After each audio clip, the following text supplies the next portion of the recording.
পিরোজপুর পৌরসভার অধিকাংশ ড্রেনে ময়লা জমে মশার প্রজনন কারখানা হয়ে উঠেছে। অধিকাংশ খাল দখল হয়ে জলাবদ্ধতায় ভুগছে শহর। প্রথম শ্রেণীর পৌরসভা হওয়া সত্ত্বেও মানুষের ভয়াবহ দুর্গতি। শহরসহ জেলায় বাড়ছে ডেঙ্গুর প্রকোপ। দ্রুত কর্তৃপক্ষ ড্রেনগুলো সঠিকভাবে পরিষ্কার ও প্রয়োজনীয় ব্যবস্থা না নিলে ডেঙ্গু ভয়াবহ আকার ধারণ করতে পারে বলে আশঙ্কা পৌরবাসীর। তরিকুল ইসলামের পাঠানো তথ্য ছবিতে প্রতিবেদন। পিরোজপুর পৌরসভা শহরের মাতৃসদন সড়ক, উকিলপাড়া মধ্যরাস্তা শিক্ষা অফিস সড়ক, কালীবাড়ি সড়ক সহ বেশ কয়েকটি আবাসিক এলাকার ড্রেনগুলো ডাস্টবিনে পরিণত হয়েছে অনেকটাই।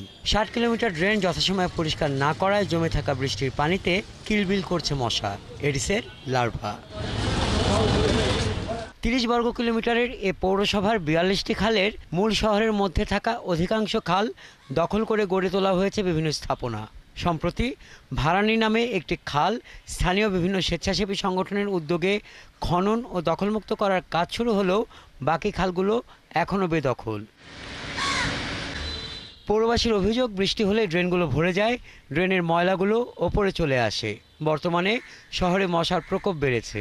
ডেঙ্গু তো ধরা পড়ছে, তারপর ডাক্তারে দেখাইছে, রক্ত পরীক্ষা করতে আছে, পয়েন্ট বাড়ে আবার কমে, বাড়ে আবার কমে।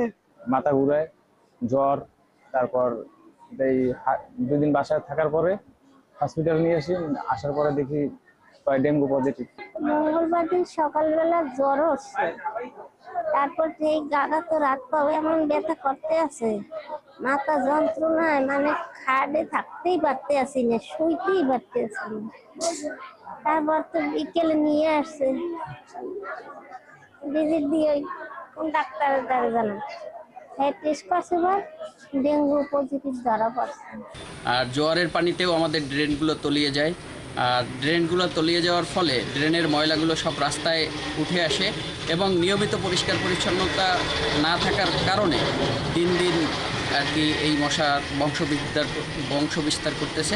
মানে ড্রেনে ময়লা জমে থাকে, তারপরে মশা, তারপরে এই ডাস্টবিনের ময়লা, সেগুলো তো মানে নিচে একদম পানি জমে থাকে, হাঁটা যায় না, গন্ধে টেকা যায় না, এমন খারাপ অবস্থা যে আগে তো রাস্তা ছিল না, এখন মোটামুটি রাস্তা হয়েছে, কিন্তু খুবই খারাপ অবস্থা। পৌরসভার নির্বাহী প্রকৌশলী জানান, মশা নিধনের জন্য পৌরসভা কর্তৃপক্ষ পদক্ষেপ নিয়েছে, ড্রেনগুলো পরিষ্কার পরিচ্ছন্নতার কাজ শুরু হয়েছে। কার্যক্রম চলমান আছে এবং চলমান থাকলে ডেঙ্গুটা অনেক কন্ট্রোল হবে।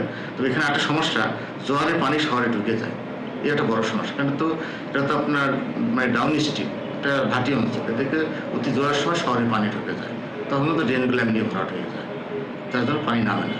এটা বড় সমস্যা। আমরা ডেঙ্গু নিধনে আমরা সচেষ্ট আছি। জেলায় ডেঙ্গু আক্রান্ত হয়ে কোনো রোগী এখন পর্যন্ত মারা যায়নি জানিয়ে সিভিল সার্জন জানান, 7টি উপজেলায় বর্তমানে ডেঙ্গু আক্রান্ত হয়ে হাসপাতালে চিকিৎসা নিচ্ছেন 18 জন।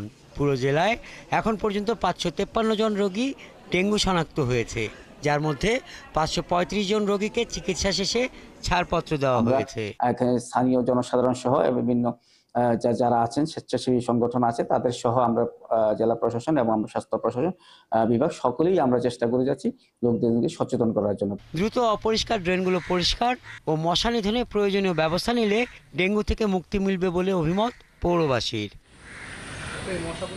হাসান আহমেদ, 71। দর্শক, পিরোজপুরের ডেঙ্গু পরিস্থিতির তথ্য জানাতে যুক্ত হচ্ছেন সহকর্মী তরিকুল ইসলাম। তরিকুল, নিশ্চয়ই শুনতে পাচ্ছেন, এখন পিরোজপুরে ডেঙ্গু রোগীর সংখ্যা কত আসলে জানাবেন, এবং চিকিৎসা নিচ্ছেন কতজন রোগী, এই বিষয়ে কোনো তথ্য রয়েছে কিনা জানাবেন, এবং মশা নিয়ন্ত্রণে প্রশাসনের তরফ থেকে কোনো উদ্যোগ নেওয়া হয়েছে কিনা এই তথ্যটি একটু জানতে চাই। লাবণী, আপনাকে ধন্যবাদ।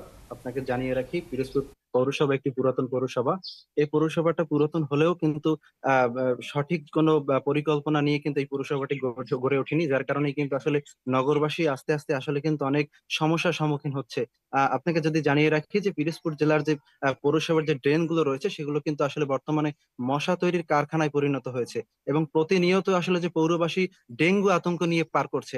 আমি যদি আপনাকে আরেকটু জানাই যে আসলে পিরোজপুর জেলার যে এই যে ড্রেনগুলো রয়েছে, ড্রেনেজ ব্যবস্থাগুলো রয়েছে, সেগুলো কিন্তু মারাত্মক ক্ষতির সম্মুখীন হচ্ছে। কারণ এই পিরোজপুর জেলার ড্রেনগুলো একদম ড্রেনেজ ব্যবস্থা ভালো নেই, এবং যে রাস্তাঘাট রয়েছে রাস্তাঘাটের ব্যবস্থা খুব বেশি একটা ভালো নয়।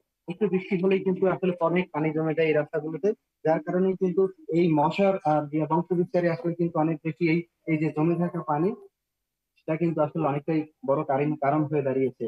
এছাড়া আমি পিরোজপুর পৌর কর্তৃপক্ষের সাথে আমি কথা বলেছি, তারা বলছে যে আসলে পর্যাপ্ত বাজেট না থাকায় কিন্তু তাদের আসলে যে এই যে পর্যাপ্ত যে সংস্কার কাজ বা পরিষ্কার পরিচ্ছন্নতা করার যে কাজগুলো রয়েছে এবং সঠিক যে ব্যবস্থা নেওয়ার যে কাজগুলো রয়েছে, তারা কিন্তু আসলে সঠিক নিতে পারছে না, কারণ তাদের পর্যাপ্ত বাজেট নেই।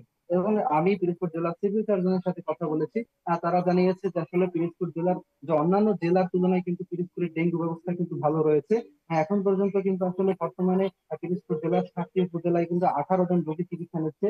এছাড়া এবছর 553 জন রোগী কিন্তু পিরোজপুর জেলা চিকিৎসা নিয়েছে ডেঙ্গু, এবং যার ভিতরে 535 জনই কিন্তু আসলে চিকিৎসা নিয়ে বাড়ি ফিরেছেন। তবে কর্তৃপক্ষ আমাদেরকে বলছে যদি সঠিকভাবে যদি এর সংস্কার কাজ বা পরিষ্কার পরিচ্ছন্নতার কাজ যদি না করা যায়, তাহলে কিন্তু আসলে অতি সত্বর কিন্তু অন্যান্য জেলার মতোই পিরোজপুর জেলায় কিন্তু মারাত্মক ডেঙ্গু আক্রান্ত হতে পারে বলে মনে করেন নগরবাসী।